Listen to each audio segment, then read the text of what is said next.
तर मंडळी हे माझे चुलत सासरे आहेत, म्हणजे माझ्या सासऱ्यांचे मोठे भाऊ आहेत. माझे सासरे वारलेले. तर पाय माझा पुतण्या आणि नंदाची मुलगी आहे, त्यांना धरून खुर्ची बसू लागली. तर रामकृष्ण हरी मंडळी. तर चला, तर आम्ही आज सकाळी सकाळी व्हिडिओला सुरुवात केलेली. सकाळी 7लाच आम्ही आज घराबाहेर पडलेलो आहे. माझा पुतण्या पुतणसून आम्ही तिघी जावा आम्ही निघालेलो आहेत. कळमला निघालो आहेत, म्हणजे परभणी गंगाखेड परळी अंबाजोगाई कळम आहे ना, कळम तालुक्यात निघालेलो आहोत सकाळी सकाळी. तर आम्ही आज आमची एवढी 4-5 जणांची फॅमिली निघालेली. तर चला, तर आम्ही कशासाठी निघालेलो आहे सकाळ सकाळ ते तुम्हाला पुढं व्हिडिओ पूर्ण पाहिल्यानंतर लक्षात येईल. तर मध्येच माजलगाव तेलगावच्या मध्ये एक हॉटेल आहे. तर सकाळच्या 9 वाजले होते, तर नेमकंच उघडलं होतं आणि थंडी एवढी भयानक होती ना. तर आम्ही थंडीचं म्हणजे चला म्हणलं तिथं चहा पाणी नाश्ता करू. तसं तर आम्ही घरून पोळ्या भाजी गरम ताजी घेतलेली होती. मग तिथं आम्ही गाडी उभा केली आणि तिथं हॉटेलमध्ये मग चला म्हणलं तिथं आपण थोडंसं नाश्ता करू म्हणलं. तर आम्ही गाडी आणि उन्हाला थोडंसं उभं राहिलो, इतकी थंडी होती भयानक. तर चला म्हणलं सोबत आम्ही ताज्या पोळ्या, ज्वारीची भाकरी, वांग्याची भाजी घेतली होती. तर माझा पुतण्या आहे तर पुतण्या हसायला व्हिडिओ करायला. तर आम्ही तिथं थोडंसं नाश्ता पाणी घेतलं, थोडासा व्हिडिओ पण तिथं बसल्या बसल्या शूट केला. तर आम्ही जवळच्या पोळ्या भाजी आणि तिथं सकाळी सकाळी नेमकंच हॉटेल उघडलं होतं, काय असणार आहे. तर तिथं आम्ही भेळ वगैरे घेतली आणि माझी पुतणसून समजा व्हिडिओ करू लागले आम्ही नाश्ता करताना. तर चला, नाश्ता पाणी आमचं तिथं झालं आणि लगेच थंडी खूप असल्यामुळे आम्ही काय केलं, तिथं चहा पाणी पण लगेच घेतलं. गरम गरम चहा थंडीचं चांगला वाटू लागला. चहा पाणी वगैरे घेतलं आणि तिथून आम्ही लगेच पुढं निघालोत कळमकडे. तर पहा, आम्ही तिथून नाश्ता करून निघालो, गाडीत बसलोत आणि आम्ही काय केलं, पाथरी माजलगाव तेलगाव मार्गे निघालोत इकडं कळमला.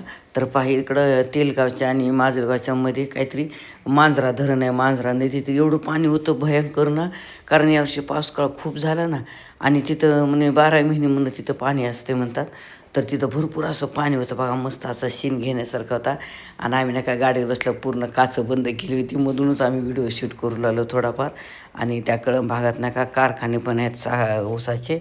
आणि तिकडं पाऊस जास्त असल्यामुळं, पाणी जास्त असल्यामुळं ऊसाचं पण पीक खूप असतं तिकडं. अशा आता या दिवसात बघा ना, ऊसाच्या ट्रका गाड्या नेहमी तिथं त्या रोडने वाहलेल्या दिसतात, कारण तिकडं ऊस खूप आहे. तर आम्ही असं गप्पा मारत मारत पाहत आम्ही ह्या ऊसाचे ट्रॅक्टर पण असे इतके भरलेले असतात ना, तिकडं कारखान्यावर जातात. आणि इतकं छान होतं ना, शीन बघण्यासारखा. घाट पण होता तिकडं माजलगावाकडं. तर पाही असं पाणी जितकं नजर पडून ना तिथपर्यंत असं मांजरा धरणाचं पाणी होतं भरपूर. आणि असं चला मग असं गप्पा मारता मारता आम्ही आलोत कळमच्या जवळपास आलेलो आहेत पहा. तर पहा असं, आणि तिकडं नाही का थंडीमुळं थोडंसं धुकं धुकं होतं, म्हणजे खूप थंडी होती बघा. काचं बंद करून पण आम्हाला मध्ये थंडी वाजू लागली. आता 9:30-10 वाजले ना, तरी पण आम्हाला थंडी होती, खूप वाजत होती. आणि तशी तर नका, यावर्षी खूप थंडी आहे. आणि आमच्या परभणी जिल्ह्यात खूप थंडीची लाट आलेली आहे अशी. आणि बघा, या पाण्यातूनच असा मोठा पूल तयार केलेला आहे पहा. तर आम्ही पुलाखालून रोडवरता निघालेलो होतो. आणि जास्तच थंडी आहे ना, मग आज असं करता कळमच्या जवळ आलो, तर कळमच्या चौकात आलो. तर तिथं मस्त शिवाजी महाराजाचा पुतळा होता. तर मस्त असं दर्शन झालं सकाळी सकाळी. तर चला म्हणजे शिवाजी महाराजाचा पण थोडासा व्हिडिओ शूट केला. आणि ते कळमून नाही का, आमचं खेडेगाव आहे, आमचं मूळ गाव आहे ना, तिथं सगळी असते आमची फॅमिली, चुलत मला ते. तर ते 5 किलोमीटर अंतरावरती गाव आहे. तर आम्ही चला कळमून मला गावाकडं आलो. तर तिथं बघा आम्हाला 12 वाजल्या. तर नाही का, माझी चुलत सासू सौभाग्यवती आयो, तर त्यांचं वर्ष श्राद्ध होतं आज. तर तिथं पूजेची मांडणी वगैरे चालू होती. त्यांना 3 लेक आहेत, म्हणजे आमचे भाई वगैरे. तर तिथं पूजा वगैरे चालू होती ना. आमच्यात नाही का जंगम पूजा करतो, 7, 9, 11 जंगम असतात पूजेला. तर महापूजा असते. तर पूजा चालू झाली पहा, आम्ही बसलो, गेल्यानंतर दर्शन घेतले आणि पूजा वगैरे झाली. तिथं नाही का आमच्यात 11 सोयरेधारे असतात आमच्या धर्माचे, म्हणजे. तर तिथं पोथी वाचतात बघा. ती कुठली पोथी शिवलेलं अमृत का काय ते माहीत नाही. ते पोथी वगैरे वाचतात. आणि एक 10 लिटरची घागरभर पाण्याचा होम असतो, होम हवन असतो. आणि प्राणप्रतिष्ठा करतात. तर 2 ते 2.5 तास पूजा चालते. तर पूजा वगैरे सगळे चालूच होती तिथं पोथी वाचणं. आणि पूजा झाल्याच्या नंतर मग तिथं 4-5 आरत्या घेतात. तर पूजा झाली, ह्या आरत्या चालू, त्या आरत्याला उभारता, आरत्या झाल्या दर्शन. आणि मग नंतर समाधीचं आमच्या 13 दिवसाच्या आतच समाधी बांधतात. तर सासूबाई थोड्याशा होत्या वयस्कर, पण माझ्या सासूबाईपेक्षा मोठ्या होत्या, पण माझी सासू सासरे अगोदरच गेलेले आहेत. तर चला पूजा वगैरे झाली, समाधीची पुरुषांनी दर्शन घेतली. आता आम्ही लेडीज सगळ्या दर्शन घेऊ लागलो. तर आमची फॅमिली ही सगळे पाहिजे माझे चुलत सासरे आहेत, म्हणजे माझ्या सासऱ्यांचे मोठे भाऊ आहेत. तर त्यांना धरून आम्ही माझ्या पुतण्यानंही खुर्च्या आणून बसलं. त्यानंतर लगेच जेवणाची पंगत पण बसली शाळेमध्ये. तर पंक्ती जेवणं चालू होत्या, गाठी बिठी सगळ्या घेणं फॅमिलीच्या चालू होत्या. पण आम्ही काय केलं, ही खूप जुनं वडाचं झाड आणि तर माझी सासूबाई राहत होती. तर आम्ही तिघी जावा पुतण सून मस्त जेवण वगैरे केली, सगळ्याला बोललो आणि चला म्हणलं आपण वडाच्या झाडाखाली थोडंसं बसू, गप्पा मारू. आणि आम्ही वडाच्या झाडाखाली थोडंसं आलो. आम्ही तिघीजणी जावा आणि पुतण सून. आणि तिथं बसल्या बसल्या आम्ही ह्या जुन्या आठवणी, हे सासूबाई कुठं राहत होते काय, आम्ही सगळं तिथं गप्पा मारत होतो. आणि तिथं मग इकडं तो जेवणाचा हे कार्यक्रम त्यांचे सुरूच होते सगळ्यांचे. तर तोपर्यंत आम्ही निवांत इथं बसलो थोडंसं झाडाखाली आणि बोलत होतो. म्हणजे जुन्या काळात पाहणं, खेडेगावामध्ये किती जुन्या बिल्डिंगी बांधकामं बघायला भेटली आम्हाला तिथं सगळं. पहा या आमच्या सासू सासऱ्याचं जुनं गाव आहे खूप. आता पण आम्ही कार्यक्रम देव करायला या गावाला येतो, आमच्या मूळ गावाला. त्याचं झाड खूप वर्षाचं जुनं आहे. आणि इथं पहिलं आमच्या सासूबाई राहत होत्या. ही जागा आता ती दुसऱ्याने घेतल्याने बांधून काढली. आणि तेव्हाचं वडाचं झाड आहे, खूप वर्षाचं जुनं आहे. 100 वर्षाचं, कमीत कमी 100 वर्षाखालचं झाड आहे वडाचं. आणि पहिले इथं सासूबाई, इथं हे जे दिसायले ना, इथं सासूबाई राहत होत्या. तर आता त्यांनी जागा बिगा विकून टाकली, दुसऱ्याने इथं घर बांधलेलं आहे. तर आमचं काही मूळ वतनाचं गाव म्हणतात ना ते. आम्ही आता पण काही कार्यक्रम देव दर्शनाला येतो इथं. आणि आमचे चुलत सासरे बाहे दिरं सगळे इथंच आहेत. आम्हीच फक्त परभणीला आहे तिकडं नोकरीमुळं.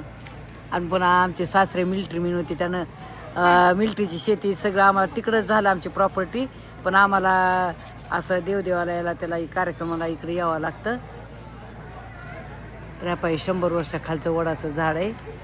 तर म्हणलं चला आता सासूबाईच्या वर्षश्राद्धाची जेवणं हे झाली. म्हणलं चला आता बाकीचे जेवण होईपर्यंत म्हणलं थोडंसं आपण इथं हे सगळं जुनं जे आहे ना, तर हे पाहूत म्हणलं, सगळ्या जुन्या आठवणी. आता पण जुन्या काळातली घरं आहेत, पण हे सगळं जुन्या काळातल्या आठवणी खेडेगावात गेल्यानंतरच बघायला भेटतात. काही इथं म्हातारी ही दुकानं होती मारवाडीची. हे पलीकडचं बांधलेलं आहे. तेव्हाचीच कुलप, तेव्हाचे दरवाजे आहेत हे बांधलेले. पण हे तेव्हाचंच आहे का, तेव्हा त्याच काळातलं हे सगळं. आता पहा, पहिला रस्ता खाली होता ना चौकटीच्या, तर आता हे रोड वरचीवर भरत चाललं ना, रस्ता वरी झाला आणि दरवाजे खाली झाले. बघा किती खाली झालेत, बघा किती खाली गेलेत. म्हणजे हे जवळजवळ 70-80 वर्षाखालचं आहे की नाही, 70-80 वर्षाखालचं आहे. 80 वर्षापेक्षा जास्त झाले ना. चला तर मंडळी, सगळ्याच्या भेटीगाठी घेतल्या, जुन्या आठवणी पाहिल्या आणि आम्ही परभणीला निघालो. लांबचा प्रवास होता, 3 वाजले होत्या. चला तर मग आजचा छोटासा माझ्या सासोबाच्या वर्ष श्राद्धाचा ब्लॉग तुमच्याशी शेअर करावा वाटला. तर मंडळी, आम्हाला कळंबून यायला आता 8-8:30 वाजले. कारण आम्ही कळंबून 3ला निघालो, पण निघता रस्त्याने आम्ही गंगाखेडला थोडंसं चहा पाणी घ्यायला थांबलो, त्यामुळे थोडासा उशीर झाला. आणि थंडी पण खूप होती. तर आल्याबरोबर मी अगोदर अंगात स्वेटर घातला आणि म्हणलं चला तुमच्याशी थोडंसं बोलावं आणि व्हिडिओचा शेवट करावं. तर मंडळी नाही का, तर आमचं मूळ गाव नाही का कळंब तालुक्यात आहे, खेडेगाव आहे. तर आमची सगळी फॅमिली तिथे आहे. फक्त आमचं कुटुंब परभणीला, माझे पुतणे, आम्ही 3 भाऊ आहेत आमचे सगळे. तर आम्ही इथं आहे, कारण माझे सासरे मिलिटरीत होते. मिलिटरीत असल्यामुळे त्यांना शेती नोकरी सगळी परभणी भागातच लागली. पण मालक वगैरे सगळे सर्व्हिसला परभणी भागात लागले. आणि माझे 3 पुतणे आहेत, ते पण पोलीसमध्ये परभणीलाच लागले. त्यामुळे आमची सगळी प्रॉपर्टी म्हणा, फॅमिली म्हणा, सगळी परभणीला झाली. आणि ते चुलत मालक सगळे त्या गावाला आहेत. आम्ही जिथे गेलो ना तिथे सगळे. तर आम्हाला नाही का असं कार्यक्रमाला, सुखादुःखाच्या, देवाला, असं प्रत्येक गोष्टीला आम्हाला त्या गावाला जावं लागतं. आणि मंडळी खरंच नाही का, माझी फॅमिली खूप छान आहे. माझे पुतणे पुतणसुना असे वाटत पण नाहीत, असे आम्ही सगळे एका विचारानं, सगळे एका मनानं, सगळे कुठं जायचं यायचं असलं तर आम्ही सगळे मिळूनच जातो. तर आज नाही का आम्ही तिघी जावं आणि माझी पुतणी आणि नवरा बायको होती ते.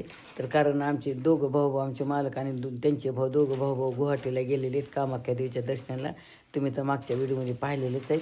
तर त्यामुळे आम्ही 4-5 जण गेलेलो होतो आणि नका ते खूप मला आम्ही तिथं गेल्यानंतर तुम्ही तर पाहिले व्हिडिओमध्ये आम्ही खूप सगळं जुनं माझी सासूबाई कुठं राहत होत्या काय सगळं आम्ही जुन्या आठवणी त्यांच्या तिथं ऐकल्या, जुन्या लोकांना भेटलो. पण सगळं काय तुमच्याशी नाही शेअर केलं, थोडं शेअर केलेले. तर तिथं पहा किती जुना 100 वर्षाच्या पुढचं वडाचं झाड, सासूबाई त्या वडाच्या झाडाखाली राहत होत्या. ते आम्ही सगळं म्हणजे त्यांचं घरदार सगळं जुनं तिथं आम्ही सगळं पाहिलं. तर आम्हाला पाहून इतकं हे झालं म्हणायला ना, कारण म्हणजे म्हणतात ना जुनं ते सोनं, तर ते काही खोटं नाही. आम्ही जुने घरं, जुन्या आठवणी, जुन्या लोकांना भेटलो, सगळ्या एकमेकाच्या गाठीबिटी घेतल्या आणि घरी परत आलो 8-8:30ला. तर खूप थकून आलेलो होतो. तर मग मी आल्याबरोबर आधी स्वेटर घातला थंडी म्हणून चला म्हणलं तुमच्याशी थोडंसं बोलावं. तर आपण आता यूट्यूब फॅमिलीमध्ये माझा परिवारच आहे, तर आपण प्रत्येक कुठली गोष्ट तुमच्याशी शेअर करतो. तर चला म्हणलं आज पण म्हणलं माझ्या चुलत सासूबाईच्या वर्षश्राद्धाचा छोटासा ब्लॉग तुमच्याशी शेअर करा वाटला म्हणून मी केला. तर माझे सासू सासरे अगोदरच गेलेले आहेत आणि त्यांच्यापेक्षा मोठी होत्या त्या सासूबाई आणि चुलत सासरे तर तुम्ही पाहिलेच आहे व्हिडिओमध्ये.